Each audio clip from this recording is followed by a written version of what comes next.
Hey, what's up, everyone? Welcome back to the channel. In this video, I'm going to show you guys how to use Perplexity and why to, not use Gemini for deep researches.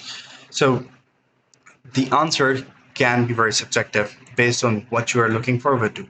So there are multiple things that you need to put in consideration because when we talk about the Gemini is a multi-model platform.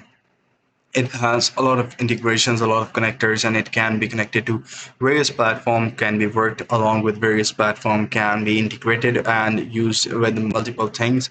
So it's not just a research tool, it's a general AI, general intelligence. So whereas if I talk about perplexity is more specific towards the research, and the research is the specialty of the perplexity.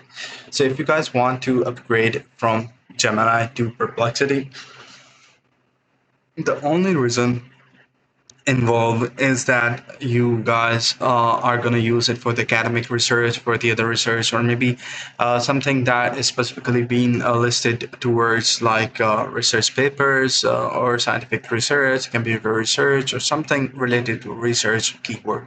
So if we talk about research, Perplexity comes top of every other AI tool at the moment. It uses different models of Sonar, GPT, Gemini, Sonnet, Cloud Opus, Kimi, Nemotron 3 Super.